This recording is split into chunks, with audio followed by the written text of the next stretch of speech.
Market Mantra. Market Mantra. Market Mantra. Market Mantra. Market Mantra.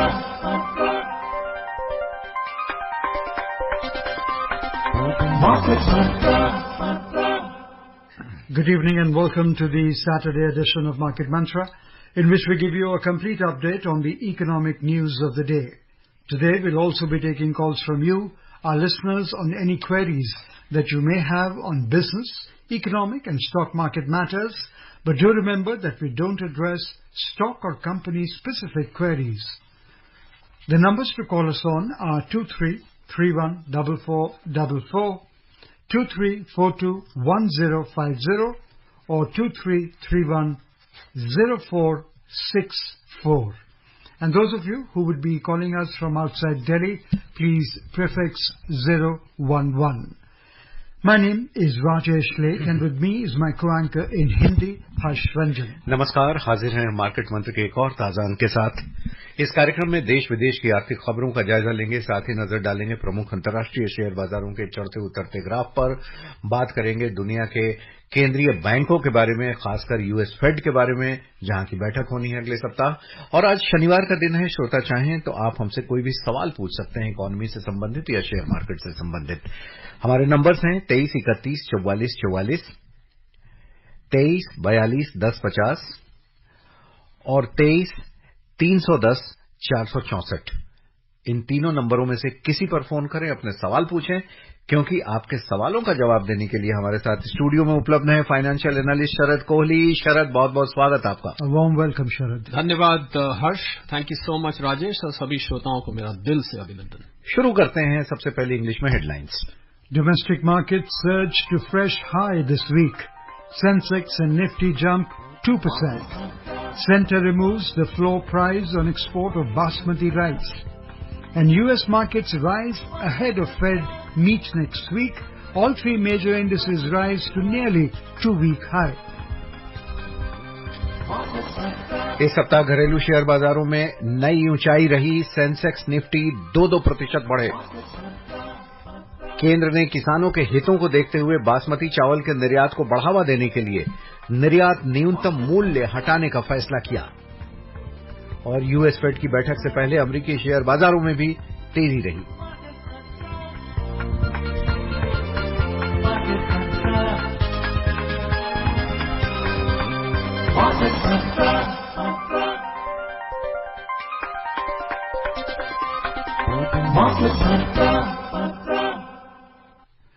Erasing last week's losses, domestic markets jumped 2% to hit a fresh record high in the volatile week, led by positive global and domestic data.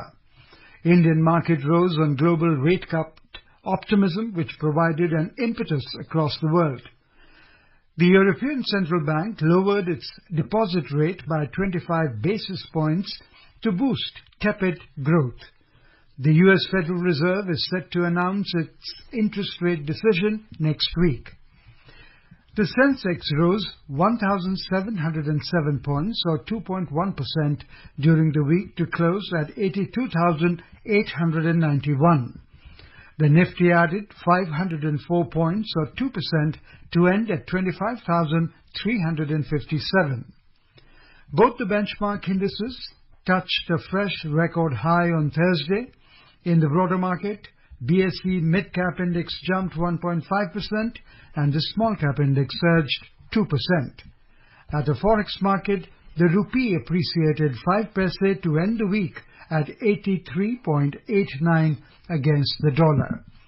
We've got two callers online with us, one from Kolkata, other from Raigad. First, we go to Raigad and say hello to Kush. A warm welcome. Kush, please ask your question. Good evening sir. Good evening sir को मेरा नमस्कार जी। नमस्कार कुछ sir, मेरा दो सवाल है। पहला सवाल ये है कि न्यूज किस तरह से स्टॉक मार्केट पर इफेक्ट डालता है, और दूसरा मेरा सवाल है कि बीए इकोनॉमिक्स ऑनर्स और बीएससी इकोनॉमिक्स ऑनर्स में क्या अंतर है। चलिए कुछ आपका पहला सवाल मुझे ज्यादा मार्केट मंत्रा से रेलेवेंट लग रहा है कि न्यूज किस प्रकार स्टॉक मार्केट पे सारी खबरें जो आती हैं कुछ वो तो न्यूज के फ्लो के तरह ही आती हैं। और मुझे लगता है न्यूज तो अगर मैं कोई इसकी परसेंटेज तो नहीं निकाली जा सकती, तो मुझे लगता है कि 70-80% से भी ज्यादा जो इफेक्ट है स्टॉक मार्केट पे न्यूज को होता है। अब न्यूज का मतलब तो हर तरीके की न्यूज, चाहे कंपनी के रिजल्ट्स हो, गवर्नमेंट की कोई पॉलिसी अनाउंसमेंट हो, कोई जियो पॉलिटिकल न्यूज हो, तो आप मेरे से पूछे तो न्यूज के बेसिस पे ही चलता है। अब न्यूज किस प्रकार की है ये एक अलग बात है कि किसी प्रकार की न्यूज का कोई इंपैक्ट होता है, किसी प्रकार की। बाकी तो स्टॉक मार्केट तो न्यूज की इंतजार ऐसे करता रहता है जैसे क्रिकेट फील्ड पे फील्डर के ऊपर जब कैच आ रही होती है तो हाथ खोल के वो वेट करता है कि कब मेरे हाथ में आए। तो स्टॉक मार्केट ऐसे ही न्यूज का इंतजार करता रहता है, हर वक्त ही न्यूज पे नजर रहती है। कई बार होता है थोड़े टेक्निकल फंडामेंटल मूव करती है, बस ज्यादातर उस पर चलती है। दूसरा, आपने कोर्स के बारे में पूछा, बीए ऑनर्स और बीए इकोनॉमिक्स ऑनर्स या उसके बारे में पूछा। वैसे तो ये एकेडमिक प्रोग्राम नहीं है, पर इकोनॉमिक्स ऑनर्स मैं समझता हूं उसके बारे में जरूर बता सकता हूं क्योंकि मैं स्वयं इकोनॉमिक्स का छात्र रहा हूं। और मुझे लगता है कि जिन लोगों ने इकोनॉमिक एनालिसिस में, जिन्होंने कॉमर्स की दुनिया में भी जाना है, वो लोग भी इकोनॉमिक पे जाते हैं। आजकल तो बहुत सारे जो इन्वेस्टमेंट बैंकिंग में जाते हैं वो लोग इकोनॉमिक्स को मेजर लेते हैं। बाकी कुछ ये सवाल आपका एकेडमिक है, मुझे नहीं पता कि आकाशवाणी पर कोई एकेडमिक प्रोग्राम आता है तो जिसमें आप ये प्रश्न कर सकते हैं। यहाँ तो आप आर्थिक, बिजनेस और फाइनेंस जगत के प्रश्न कर सकते हैं। अनिमेश कोलकाता से हमारे साथ जुड़े हुए। अनिमेश, बहुत बहुत स्वागत आपका। क्या सवाल है? Good evening. Good evening. This is Animesh Bhattacharya from Kolkata. Sir, how will industrial robot make Indian economy globally comfortable in future? Because industrial robots are coming. Thank you, sir. Well, I think the world of robotics, I think, is picking up very fast. If you go to the developed world, say we go to Japan, we go to some parts of US, we go to Europe, we today have robots serving you in the restaurant as well. You know, they come with a menu, you order. Then in the industrial manufacturing, I have seen most robotics coming in automobile sector. If you ever go to a modern automobile manufacturing plant, you will find that a lot of things, including tightening of the screws and you know fitting in a lot of parts in a car or a vehicle, are being done by robots. So I think robots are causing an industrial revolution, I would say. It has, although it has got a downside also, because in a populous country like India, some of the jobs sometimes go to robots because you don't need people, and sometimes you do need labor to be employed. But I'm sure robot building itself is a big industry and a lot of people will be absorbed there as well. But to answer your question, Animesh, shall I say, broadly speaking, I would say that it is causing an industrial revolution. It is improving the productivity. It is improving the efficiency. It is improving the timeline in which raw material gets converted to a product. Overall, I think a win-win situation. And as with the flux of time, we are also finding that the cost of these robotics is going down. You know, they are not as expensive as they used to be. So a very bright future for robots. I would say they would be part and parcel of our life in some time in very near future. Joining us from Mumbai is Ratnakar. A warm welcome, Ratnakar. Please ask your question. जी. Hello, good evening sir. Good evening. मेरे दो सवाल है छोटे छोटे। एक पहला सवाल है कि जो बड़े बड़े कंपनियां बोनस डिक्लेयर कर रहे हैं, स्प्लिटिंग का डिक्लेयर कर रहे हैं जी, तो बिफोर बोनस के पहले शेयर लेना उचित रहेगा, स्प्लिट के पहले शेयर लेना उचित रहेगा, कि बाद में बोनस के बाद और स्प्लिट के बाद शेयर लेना उचित पड़ेगा? ये एक सवाल है। दूसरा सवाल है, अभी मैंने 3-4 कंपनी के लिए आईपीओ के लिए अप्लाई किया जी। इट इज थ्रू एक हमारे मोतीलाल ओसवाल के थ्रू किया था और पेटीएम के थ्रू किया था जी, लेकिन उसमें कौन से भी मुझे आईपीओ नहीं लगे। लेकिन रीजन ये आया कि टेक्निकली रिजेक्टेड। तो मेरा कहना है कि एक पैन के अंदर एक ही एप्लीकेशन करना चाहिए क्या? 2 जगह से एप्लीकेशन किया, ये रॉन्ग था क्या? थैंक्स। रत्नाकर जी, आपका पहला सवाल है कि बोनस से पहले लेना चाहिए, स्प्लिट से पहले। देखिए, एक डेट अनाउंस होता है स्टॉक मार्केट में जिसको हम एक्स बोनस कहते हैं या एक्स स्प्लिट कहते हैं। एक्स डिविडेंड आपने सुनी होगी, ये डेट काफी शेयर मार्केट में सुनाई देती है। तो उस डेट से पहले जो लोग ले लेते हैं वो बोनस का लाभ उठाते हैं। अब नॉर्मली क्या होता है कि हम मैथमेटिकली मार्केट उस प्राइस को एक्स बोनस होने के बाद अपने आप एडजस्ट कर लेती है, क्योंकि ऐसे तो एक डेट से पहले इतना रश हो जाए कि संभालना मुश्किल हो जाए, तो अपने आप ही मार्केट स्वाभाविक तौर पर अगर वो मान लीजिए कम बोनस है, उसका उल्टा कम बोनस होता है, कम बोनस है और एक्स बोनस के बाद जो है ऑटोमेटिक प्राइस में एडजस्टमेंट हो जाता है। तो कुछ कंपनीज में कई बार जब बहुत ज्यादा तेजी हो या बहुत ज्यादा गिर रहा हो तो एकदम कम बोनस, एक्स बोनस, कम स्प्लिट, एक्स स्प्लिट, कम डिविडेंड, एक्स डिविडेंड में बहुत ज्यादा अंतर आ जाता है, पर ऐसा अमूमन नहीं देखा जाता है। तो अगर मैं आपके सवाल का रत्नाकर जी सीधा जवाब दूं तो इतना फर्क नहीं पड़ता है। अगर आपको कंपनी लॉन्ग टर्म के लिए रखनी है तो आप बोनस डिक्लेयर होने से पहले उसको ले लीजिए, आपके पास खुद ब खुद ज्यादा शेयर्स हो जाएंगे, पर वो लंबी अवधि में होंगे। एकदम आपको ऐसा कोई बम्पर प्रॉफिट मुझे ज्यादातर ऐसा नहीं होता है। दूसरा आपका सवाल था आईपीओ में 3-4 आपने अप्लाई किया, बिल्कुल आपने ठीक कहा, अगर अब एक ही पैन नंबर पे करेंगे और खासकर जो आईपीओज हेवीली ओवर सब्सक्राइब्ड होते हैं वहां पर फिर अलॉटमेंट के चांस ना के बराबर हो जाते हैं। तो जो आपने बिल्कुल टेक्निकली रिजेक्टेड यही था कि उन्होंने एक से ज्यादा पैन पे किया हो, या हो सकता है आईपीओ का फॉर्म भरने में, डिटेल्स भरने में कोई गलती रह गई हो, ये भी कई दफे हो जाता है, आपने कोई कॉलम छोड़ दिया हो, तो उसके खासकर जब ये ओवर सब्सक्रिप्शन होता है तो ऐसे में फिर जिन फॉर्म्स में तकनीकी कमी रह जाती है उनको फिर छोड़ दिया जाता है। तो आईपीओस तो आते रहते हैं रत्नाकर जी, मेरी सलाह यह है कि आप लगे रहें और आई एम श्योर आपको आगे आएगा। पर आईपीओस का जो चयन है, जो सिलेक्शन है, ये मैं सभी श्रोताओं की जानकारी के लिए, आजकल आईपीओस की बाहर आई हुई है और खासकर एमएसएमईज के आईपीओस बहुत आ रहे हैं और उसमें कुछ ऐसे केसेस सुनने में आए, मैं कभी मौका लगा तो उदाहरण दूंगा, जहां 400 गुना ज्यादा सब्सक्राइब हो गए, 12 करोड़ की मांग थी, 4800 करोड़ रुपए आ गए, 8 करोड़ की मांग थी, 100 करोड़ रुपए आ गए। कंपनी में तो 8 एम्प्लॉई थे जी, 8 एम्प्लॉई थे। तो हम यहाँ क्योंकि नाम नहीं लेते हैं कंपनी का, तो मेरे आईपीओस का रत्नाकर जी चयन कुछ लोग आंख बंद करके सब आईपीओस में करते जाते हैं, फिर उसके बाद कई बार लिस्टिंग गेन्स तो छोड़िए वो शेयर वापस आ ही नहीं पाता है। तो सभी श्रोताओं को मेरी हिदायत है, ये एडवाइस है कि आईपीओस का पहले रेड हेरिंग प्रोस्पेक्टस आता है, उसको ध्यान से पढ़ें, कंपनी के प्रोस्पेक्ट्स पढ़ें। भेड़ चाल नहीं होनी चाहिए कि मेरे 4 दोस्त कर रहे हैं तो मैं भी कर दूं।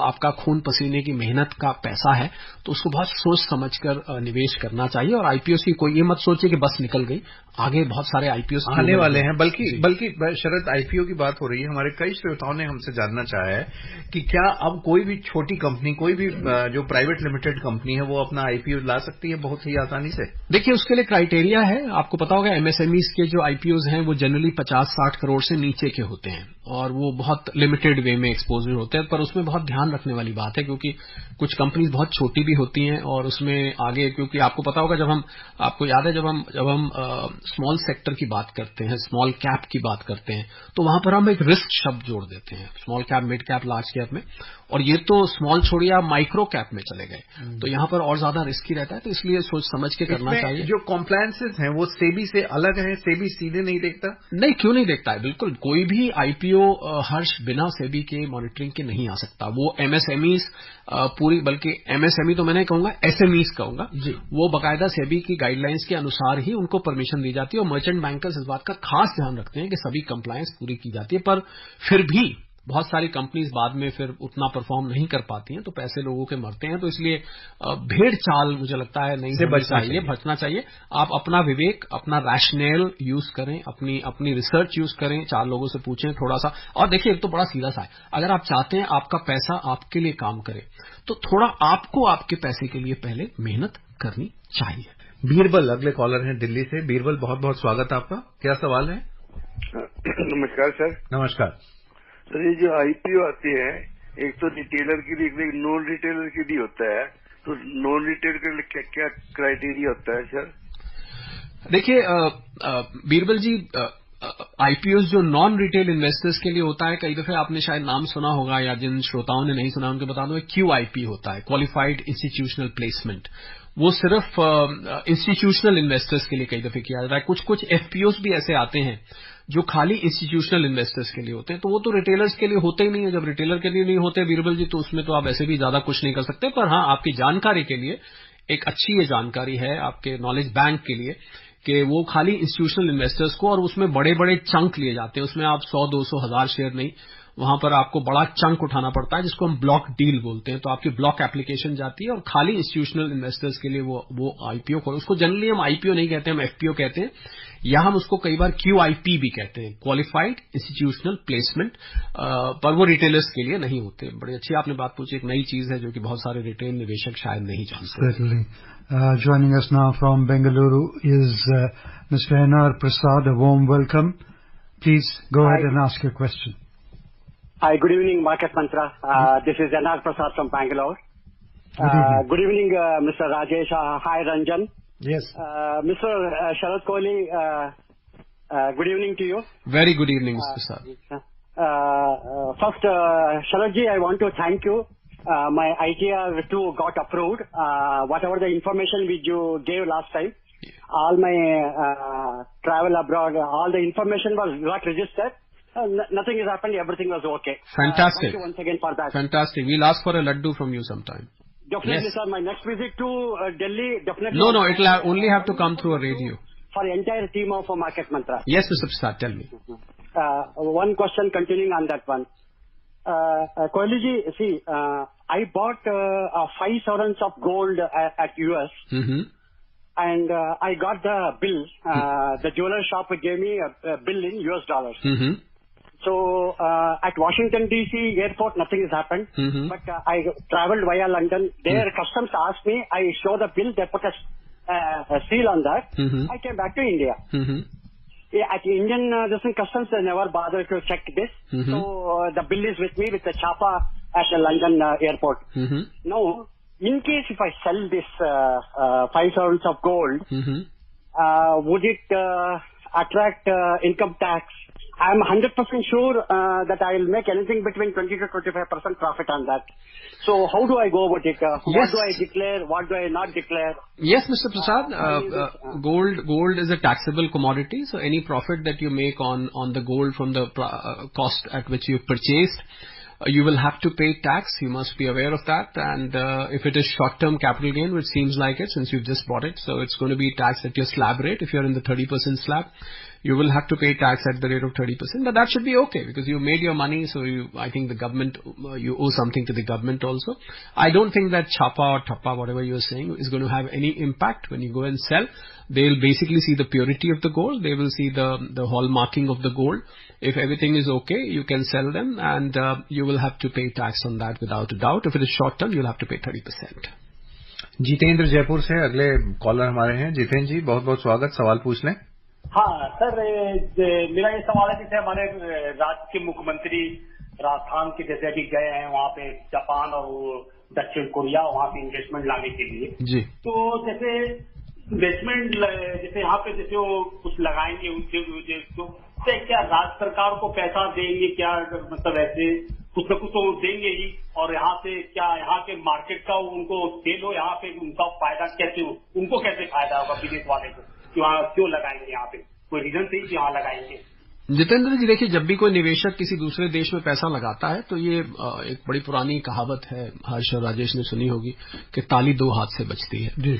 तो दोनों तरफ का फायदा होता है. एक तरफ भारत का फायदा होता है, भारत में निवेश आता है, यहाँ पर फैक्ट्रियां लगेंगी, यहाँ पर लोगों को जॉब मिलती है, सरकार को टैक्सेस आते हैं, खरीद फरोख्त होती है सामान की, ओवरऑल कॉमर्स एक्टिविटी बढ़ जाती है किसी निवेश आने से. और उस दूसरी तरफ वो भी खाली चैरिटी में तो आएंगे नहीं. अगर कोरिया जापान के निवेशक आएंगे तो भारत आज बहुत बड़ी एक मार्केट बन चुका है. और यही मंशा लेके यहाँ के जो मुख्यमंत्री हैं या भारत सरकार के जो भी प्रतिनिधि हैं वो जाते हैं कि आप आइए भारत में निवेश करिए. आज भारत दुनिया की एक चमकती हुई अर्थव्यवस्था है, 5वीं सबसे बड़ी अर्थव्यवस्था है, सबसे तेजी से बढ़ती हुई अर्थव्यवस्था है, बहुत बड़ी मिडिल क्लास है. मेरा एक अपना अनुमान कहता है कि यहाँ पर अब मिडिल क्लास 70 करोड़ से भी ऊपर जा चुकी है. तो इतनी बड़ी मार्केट, अमेरिका की पॉपुलेशन से डबल तो हमारी खाली मिडिल क्लास का साइज है. तो इतनी बड़ी मार्केट है, तो मुझे लगता है जो निवेशक आते हैं उनके लिए भी एक बहुत आकर्षित करने वाले ये आर्थिक पैमाने बन जाते हैं. भारत का इन्फ्लेशन कंट्रोल में है, भारत के फॉरेन एक्सचेंज रिजर्व अच्छा है, सब कुछ बहुत सरकार की नीतियां बिजनेस फ्रेंडली हैं, रिफॉर्म्स हो रहे हैं. तो निवेशक इन सब चीजों को देखते हैं. तो मैं अगर आपकी बात का बहुत संक्षिप्त में जवाब दूं जितेंद्र, तो ये ताली वाकई में दो हाथ से बजती है. एक तरफ भारतीय अर्थव्यवस्था को फायदा होता है, उस राज्य की अर्थव्यवस्था को फायदा होता है, दूसरी तरफ कोरिया जापान के निवेशक बड़े बड़े शार्प होते हैं. वो खाली मुख्यमंत्री जी के कहने से सीधा नहीं आते, वो अपना फायदा नुकसान देखते हैं कि उनकी कंपनी को लंबी अवधि में कोई लाभ होने वाला है कि नहीं. तो दोनों तरफ का फायदा देखा जाता है. जी. संजीव हमारे अगले कॉलर दिल्ली से ही जुड़े हुए. संजीव जी, स्वागत है आपका. सवाल पूछ लें. नमस्कार सर. सर जी, बहुत दिनों से इंतजार कर रहे थे आपका. हाँ, नमस्कार संजीव. मुझे भी आपका बेसब्री से इंतजार था. संजीव बताइए. क्या बात है सर. लास्ट 6 मंथ से हम पोजीशन कर रहे थे कि इंडियन गवर्नमेंट बॉन्ड इंक्लूडेड होंगे इमर्जिंग मार्केट इंडेक्स में. जी.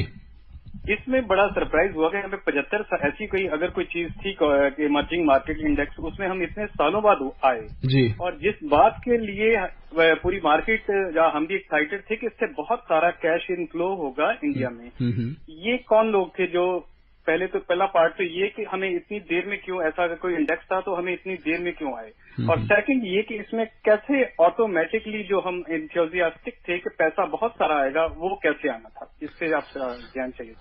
संजीव जी देखिए, पहले आपकी बात थी कि बहुत देर से आया, तो ये देर से आया तो देखिए जो अंतर्राष्ट्रीय मार्केट रेगुलेटर्स होते हैं उन लोगों के हाथ में होता है, उनके कुछ पैमाने होते हैं, कुछ पैरामीटर्स होते हैं जिसके आधार पर वो इमर्जिंग मार्केट और इंडिया गवर्नमेंट बॉन्ड्स को इंक्लूड करते हैं। हो सकता है उन पैमानों को हमने अब पूरा किया हो। कुछ कई दफे थोड़ी सी इंटरनेशनल पॉलिटिक्स भी होती है, उसमें कई दफे थोड़ा बायस भी रहता है। हो सकता है हम भारतीय बॉन्ड्स उस बायस का शिकार रहे हों और अब हमने उसको ओवरकम कर लिया। दूसरा, आपने कहा कि इसमें इतना निवेश क्यों, तो इसमें निवेश संजीव जी एकदम नहीं आता है, क्योंकि निवेश के जो संसाधन हैं भारतीय अर्थव्यवस्था में वो बहुत सारे हैं। एफडीआई है, एफपीआई है, और भी बहुत तरीके से निवेश आता है। तो बॉन्ड्स तो एक तरीका, आप मान लीजिए बॉन्ड का रिटर्न 7% है, मैं आपको बहुत आसानी से समझ में आ जाएगा। बॉन्ड का रिटर्न 7% है। अगर मान लीजिए मेरे पास $100 मिलियन है निवेश करने के लिए, तो मैं अगर एक फैक्ट्री लगा देता हूं जिसमें मुझे 20% मार्जिन मिलता है मेरे प्रोडक्ट्स पे, 15%, 20%, या मैं यूं कहूं कि 7% से ज्यादा मिलता है, तो मैं बॉन्ड रूट नहीं लूंगा, मैं फिर किसी और तरीके से निवेश करूंगा। और आपको अच्छा एग्जांपल दूं तो आप सीधा शेयर मार्केट में निवेश कर दीजिए किसी एफपीआई के थ्रू, तो उसमें तो आप देख रहे हैं बल्ले बल्ले हो रही है पिछले 2-3 साल से, तो उसमें ज्यादा रिटर्न। तो बॉन्ड में इंटरेस्ट जब बनता है संजीव, जब बाकी की मार्केट्स थोड़ी सी सबड्यूड हो जाती हैं, मतलब बाकी का रिटर्न सबड्यू हो जाता है, फिर आप देखेंगे बॉन्ड एकदम चमकने लगेंगे। हम इंक्लूड हो गए हैं तो ये आएगा, थोड़ा सा इंतजार करिए, बाकी के जब ऑल्टरनेट्स थोड़े से ठंडे पड़ जाएंगे तो इसमें आपको गर्मी देखने को मिलेगी। Subhash joins us now from Rajasthan. A warm welcome, Subhash. नमस्कार सर, मार्केट मंत्रा को नमस्कार, कॉलिग साहब को भी नमस्कार। नमस्कार सुभाष जी। सर, मेरा इनकम टैक्स से रिलेटेड एक क्वेश्चन था जी। मैं पब्लिक सेक्टर अंडरटेकिंग से रिटायर हुआ हूँ अभी जी। तो इससे पहले जब मैं काम करता था तो मेरा मेडिकल रिइंबर्समेंट होता था, कोई टैक्स नहीं लगता था जी। हमारी कंपनी में एक है ना मेडिकल रिइंबर्समेंट की पॉलिसी है जी, 25 लाख रुपए की जी। हम मतलब 25 लाख खर्च कर सकते हैं उसमें जी। तो मैं डायबिटिक हूँ, अभी मैंने एक क्वार्टर का बिल पेश किया था उनको जी, तो उन्होंने मेरे को वापस किया, उसे 5% इनकम टैक्स काट दिया है जी। तो अभी जब हमारा रिइंबर्समेंट होता है तो मैं समझ नहीं आया काटा क्यों है, और क्या मैं इसको इनकम टैक्स में क्लेम कर सकता हूँ, क्या कर सकते हो, थोड़ा बताएंगे। सुभाष जी, पहले तो हम आपके अच्छे स्वास्थ्य की मनोकामना करते हैं, आपकी डायबिटीज कंट्रोल में रहे और वो पूरी तरह ठीक हो जाए, मैं तो यही कहूंगा। देखिए, मेडिकल रिइंबर्समेंट को सुभाष कुछ समय पहले हटा दिया गया, इसलिए आपके एम्प्लॉयर ने उस पर टैक्स काटा है, पहली बात तो। दूसरा, अब इसकी डिडक्शन वगैरह मेडिकल की इतनी नहीं मिलती है, तो इसलिए आप डिडक्शन नहीं ले सकते। और ये कंपनी की पॉलिसीज क्या हैं आपके पीएसयू की, उस पर डिपेंड करता है वो इसको किस कैटेगरी में दिखा रहे हैं, अलाउंस दिखा रहे हैं, उस रिइंबर्समेंट को किस प्रकार एक परक्विजिट होता है, मुझे लगता है उन्होंने परक्विजिट दिखाया होगा इसको, क्योंकि ये तो सारा फॉर्म 16 आपका देख के पता लगेगा, पर अंदाजा मुझे लग रहा है कि उन्होंने उसको परक्विजिट दिखाया है, तो इससे ये पता लग रहा है कि वो टैक्सेबल है। मुझे नहीं लगता कि आप इसको क्लेम कर पाएंगे। आप इनकम टैक्स रिटर्न अपनी भरिए, और 5% काटा है तो अगर फालतू कट भी गया है तो बाद में आपके जो भी टैक्स कंसल्टेंट है उनसे सलाह लीजिएगा, क्योंकि सारे दस्तावेज देखने के बाद इस पे निष्कर्ष निकाला जा सकता है। तो जो आप जिससे भी आप सलाह करते हैं वो देखेंगे, अगर वाकई में आपको लगता है कि टैक्सेबल नहीं है तो वो जो टैक्स कटा है आपका वो रिफंड हो जाएगा, वो एक्सेस टैक्स में चला जाएगा और बाकियों के अगेंस्ट एडजस्ट हो जाएगा जी। Yogesh from Delhi is with us, warm welcome Yogesh.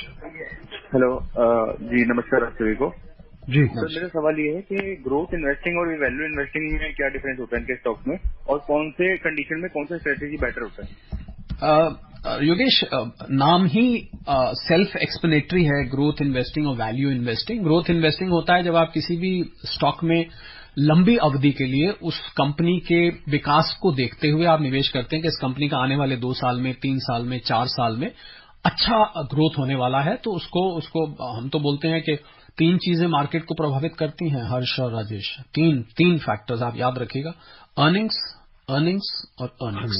तो इसलिए कंपनी की अर्निंग्स अगर अच्छी हो रही है तो उसको ग्रोथ। वैल्यू इन्वेस्टिंग होती है जहां पर आपको स्टॉक बहुत अच्छी कीमत पे मिल रहा होता है, जबकि उसकी जो असल में इंट्रिंसिक वैल्यू है वो ज्यादा होती है, पर किसी कारण से वो अभी लो प्राइस्ड है, तो उसको हम लो हैंगिंग फ्रूट कहते हैं कि फटाफट लीजिए, उसको तोड़ लीजिए, उसको हम वैल्यू इन्वेस्टिंग कहते हैं। वहां पर आपको थोड़ा सा जल्दी रिजल्ट देखने को मिल जाता है, जबकि ग्रोथ में थोड़ा सा देर से वो रिजल्ट मिलता है लंबी अवधि में। मैं उम्मीद करता हूं कि आपको समझ आ गया होगा। आप दोनों ही इस्तेमाल कर सकते हैं, पर वैल्यू इन्वेस्टिंग के लिए थोड़ी सी बड़ी पैनी नजर चाहिए। योगेश, मुझे लगता है आपकी वो है, और आप ग्रोथ वैल्यू दोनों को साथ लेके चलें।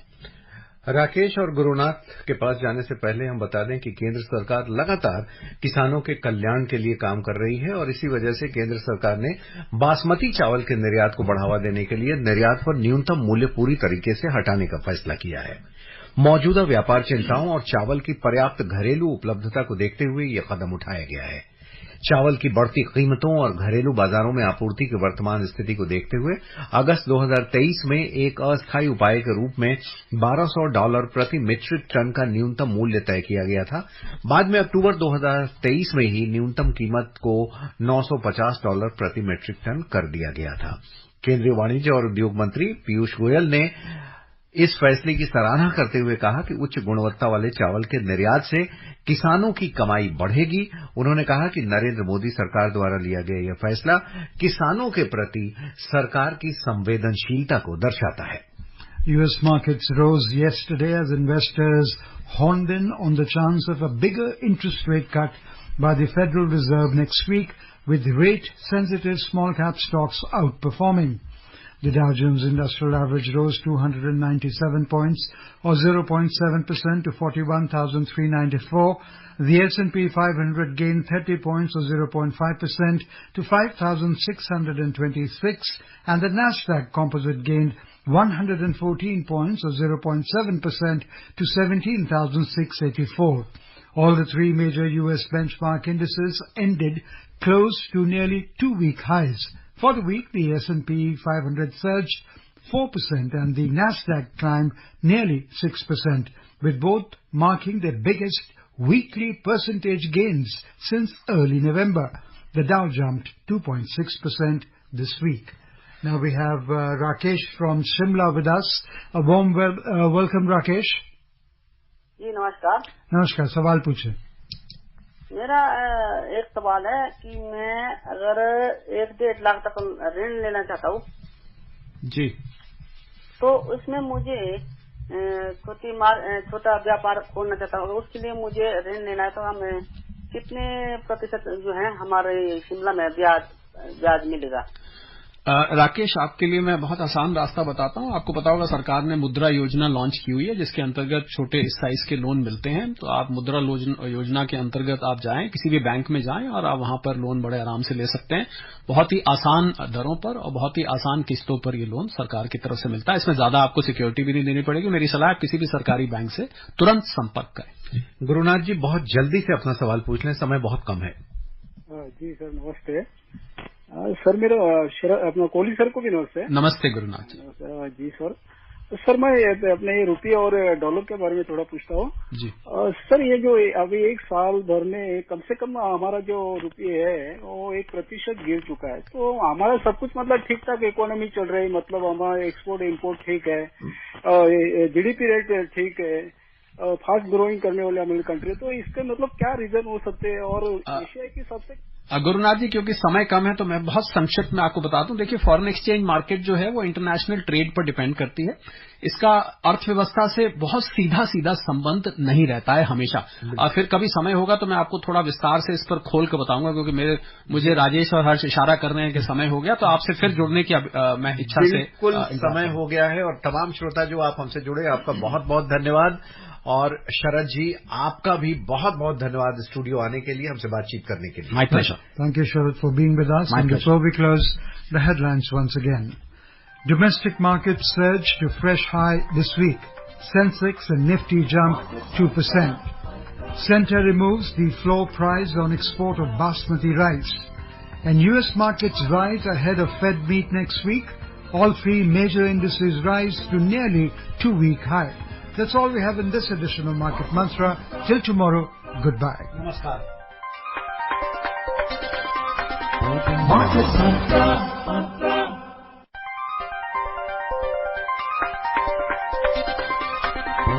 राजधानी